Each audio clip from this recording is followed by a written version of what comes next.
going on, guys? My creatures of the night, good to see each and every one of you again. I apologize, it has been a long time. There's been a lot that's happened in my personal life. I got in a car accident, and there was all kinds of stuff. Just letting everybody know I'm okay, I am back. Everything's all good. I was just dealing with a lot of shit, so just didn't have time to make videos. But I'm all good. There will be some content. Everything will be alright. This is something that I'm surprised that I haven't done yet in the 2 or 3 years that I've been doing YouTube videos. My top 15 metal albums of all time. Now, I like a lot of metal albums, so this was very hard for me to narrow it down to 15. That's why I never did this kind of video, because it was so hard for me to narrow it down. But I figured, you know what? I can do it. I can do it. I can narrow it.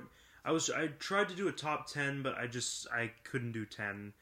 I wanted to do 20, but that would be too long. So 15, top 15 metal albums of all time. Let's fucking do this shit. Number 15 is Reinventing the Steel by Pantera. This was Pantera's last album, and it's fucking amazing. Like, it's got fantastic guitar grooves. It's just kick-ass fucking metal. Like, every song on this album is enjoyable, and it's worth headbanging to for sure. Phil's vocals were absolutely on point, and Dimebag's fucking guitar grooves. Dimebag Darrell was one of the best metal guitarists, in my opinion, and many other opinions. But yeah, no, like this it's not like it's I wouldn't say it's Pantera's best album, but it's my personal favorite. I first heard it when I was like 6. Death Rattle, the song Death Rattle was used in SpongeBob, believe it or not. But yeah, no, like songs like Hellbound, Goddamn Electric, Uplift, all those, like, most of the songs in the album really show Pantera at their absolute most passionate and their best. It's too bad that this was their last album. They could have done so much more. But yeah, number 14 is Bathory with Hammerheart. This album showcases the early emergence of both Viking metal and black metal, pretty much. The use of atmospheric undertones with the hard, heavy, and dark sound that Bathory is known for creates this pure, cold beauty. Baptist Fire and Ice is one of my favorite songs off of this album. Like I said, hard and heavy guitar riffs, explosive drumming, harsh vocals, and the small undertone of choir that adds this aura of evil to the overall sound. Valhalla is another wicked track. I highly recommend you check out this whole album if you want to get into the roots of where black metal came from. Speaking of black metal, number 13 is Immortal with At the Heart of Winter. I won't go too far in detail because I did a very in-depth review on this album, which you can check out on my channel. Don't be lazy, just click on my channel and you'll find it. But yeah, no, I will describe this album as, well, number one, it's one of my favorite black metal albums of all fucking time. But yeah, no, I will describe this album as cold, dark, raw, and fucking menacing, man. Withstand the Fall of Time is a song I recommend if you're going to dive into this album. This album overall it's my overall view on what a perfect black metal album should be. Not only that, there's small influences of death metal in the mix and all throughout the album, which Immortal is actually known for. Number 12, this one's going to surprise you guys, but number 12 is Bullet for My Valentine with The Poison. I love Bullet for My Valentine. I saw them live with Avenged Sevenfold and Breaking Benjamin this past year, back in February. And they're great. I grew up with them. They were part of my generation. I grew up in the late 90s, early 2000s, so I tend to not associate Bullet for My Valentine with any emo or screamo bands because they are so much more than that. They're actually really fucking good. But like I said, it's also a nostalgia thing for me. I first heard this album in my early teen years when I was like 10 or 11. And when I first heard Tears Don't Fall, like, just thinking about it, man, that song brings back so many memories. A lot of the lyrics I tend to relate to my youth. Number 11 is Sleep with Holy Mountain. Sleep. I love Sleep. Probably one of my favorite albums in the doom or stoner metal catalog. Love the song The Druid, that's a great one. All I can really say about Sleep and Holy Mountain is kick back, roll a fucking joint, and enjoy the ride that this band takes you on. Not just with the album, with this album, with all of their albums. Sleep is one of the best bands out there, and they're one of the few bands that have never put out a bad album, at least in my opinion. Number 10, I've talked about this one a lot. Altars of Madness by Morbid Angel. God, I love this album. This one of my favorite fucking albums of all fucking time. One of the best fucking death metal albums out there in all of history. This one is essential if you're getting into death metal. You need to hear this fucking album. Like, Morbid Angel were fucking gods back in the day, and this album was them at their fucking peak. I'm not going to talk about them in recent years because, you know, blah, blah, blah. But back then, they were fucking gods. Number 9 is Death Crush by Mayhem. This was technically an EP, but I'm going to put it in this list anyway because whatever. Once upon a time, there was a group that defined fear, darkness, and genuine terror in its fan base. A good kind of terror. Euronymous, rest in peace. Once upon a time, there was this little black band in Norway called Mayhem. And man, did they shake up the fucking world of black metal and all metal in general. Little did they know that they'd become gods. You know, and this little EP, Death Crush, is what lit the spark. Figuratively and literally, of black metal. It's a fun listen, Death Crush. You definitely check it out. It's one of my favorites in Mayhem's catalog. I've talked about De Mysteriis Domus Sathanis too. That's a good one. One of the best, but I really love Death Crush. Number 8 is Killswitch Engage with As Daylight Dies. Another band I grew up listening to, and one of the metalcore bands I genuinely really enjoy. These guys put out some fucking anthems back in the day, man. The combination of the heavy breakdowns and riffs and the screaming growls and vocals, only to switch to the heartbreaking metal opera kind of feel that Howard Jones possesses. Even his new stuff with Light the Torch is awesome. I should talk about Light the Torch one of these days.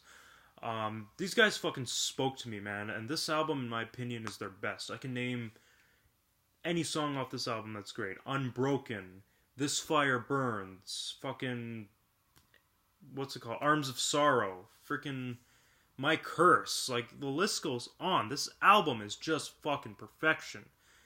This Fire Burns, I think, was one of the wrestlers' theme songs in the WWE at the time. Just that chorus, you know. Those lyrics speak to me. Even through the darkest days, this fire burns, always. You know. Number 7, a band I've talked about a lot, Metallica. Can't do top metal albums without at least 1 or 2 Metallica albums. Metallica with Ride the Lightning. Number 7. What can I say about Ride the Lightning? It was Metallica at their fucking peak. It's classic thrash metal before Metallica became what they are now. You know, this was the shit back then, you know? Songs like Fight Fire with Fire, Fade to Black, For Whom the Bell Tolls, Ride the Lightning, the song Trapped Under Ice. You know, this album just has classic after classic after classic. It's an essential for all people new to metal as a whole, not just thrash metal or old school metal. It's just all metal. You know, this was just pure Metallica, and this was genuine fucking Metallica. You know, this wasn't them trying to be something that they weren't. This was them playing their fucking hearts out. And if anything, Ride the Lightning is just a long ass jam session, but it's great. This was pure Metallica at their best, like I said, and the 2 albums to follow it were just as great. Number 6 is Ghost with Meliora. This one's surprising. I'm actually surprised that I actually enjoyed this album. Ghost gets a bit of a bad rap, but they're one of my favorite metal bands that have emerged in this current generation. And in 2015, they put out this little gem, and might I say, it's a great fucking album. There's something special about Ghost. It's very hard to describe. They're different. You know, they're not what you expect. But Meliora is just Fucking amazing. I haven't heard much of their newer stuff, but I know these guys will go strong. Or they're still going strong. They're putting out awesome work till this day. But I wouldn't have known had I not discovered this album 3 years ago. Songs like From the Pinnacle to the Pit and Cerise just showcase them at their finest. Number 5, my 5th favorite metal album of all time is Death with Symbolic. Fuck, man, I miss Death. Honestly, Death is one of those other bands that never put out a bad album. All of their shit is fucking good, but if I were to pick one, it would be Symbolic. Or Sound of Preservance, but Symbolic is definitely my personal favorite. Like I said, there's a very few bands like this where everything they've done is just fucking gold. But Death they are truly one of the gods of not just death metal, but metal as a whole. Gotta show respect. Like I said, though they never put a bad album out, Symbolic has to be my favorite out of all of them. It's just fucking perfect, man. Just check out the song Empty Worlds. It's one of my personal faves off this album next to Crystal Mountain. Both are great songs. This whole fucking album's good. You know, the whole thing's good. Just listen to the whole fucking album. Don't be selective and pick songs, you know, like listen to the whole fucking album. It's great. I'm just pointing out songs I recommend, but listen to the whole thing. It's awesome. Number 4 is Iron Maiden with Seventh Son of a Seventh Son. Iron Maiden, another band you can categorize as heavy metal gods. This album, though, I felt is one of their more underrated hits. Everyone talks about Power Slave and Number of the Beast, and don't get me wrong, both are fucking amazing albums. Like, it's Iron Maiden, but, like, this one, holy shit, this one is so fucking good, people don't even realize. This album had longer, more progressive songs such as Moonchild, The Evil That Men Do, the album-titled song Seventh Son of a Seventh Son. There was just so much progression and storytelling with this album. It was Iron Maiden just really giving it their all and separating themselves from hair metal bands and glam metal bands and what was going on during their time. Bruce Dickinson's vocals were at their best. They were soaring, emotional, powerful. Everything on this album was great. It was, it was storytelling. It was majestic. Such a good fucking album, man. Speaking of great fucking albums, let's talk about number 3 with Slayer. Fucking Slayer. Fuck yeah. Fucking love Slayer. I'm kidding. I'm being one of those hardcore Slayer fans. No, I do love Slayer. Yeah. Number 3 is Slayer with South of Heaven. Slayer at their absolute fucking peak. Many people argue that Rain in Blood was Slayer's best album, but I don't know. Rain in Blood was great, but South of Heaven is just fucking awesome. The darkness of songs such as the album-titled song South of Heaven gives me fucking chills, man. The intro's all melancholic and shit and evil and shit. It does not make you look forward to death at all. Tom Morello comes in and screams at the top of his lungs, "Before you see the light, you must die!" I fucking love it. It's like you're about to enter the pits of hell when you listen to this album. Like, shit is going down. One of my favorite tracks off this album, though, is Behind the Crooked Cross. Fucking heavy as hell. Fuck yeah, Slayer all the fucking way, man. Number 2 is Black Sabbath with Masters of Reality. This by far is my personal favorite Black Sabbath album of all time. This album I would say is the holy grail of the entire stoner / doom metal movement occurring in this day and age. Had it not been for this specific album, there'd be no Sleep, there'd be no Electric Wizard, there'd be no Uncle Acid and the Deadbeats, Stone Jesus, Caius, Windhand, Acid Bath, Electric Octopus. I could go on and on and on and on. This is the pinnacle of all stoner / doom metal. Also one of Black Sabbath's sludgiest, fuzziest, and heaviest albums. Great album all around. Sweet Leaf, Children of the Grave, just an all-around classic. Just listen to the whole fucking album. And number 1, my number 1 metal album of all time.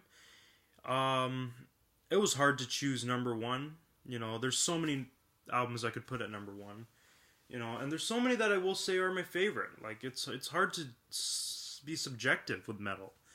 But if I were to pick one, I would have to choose the Gods.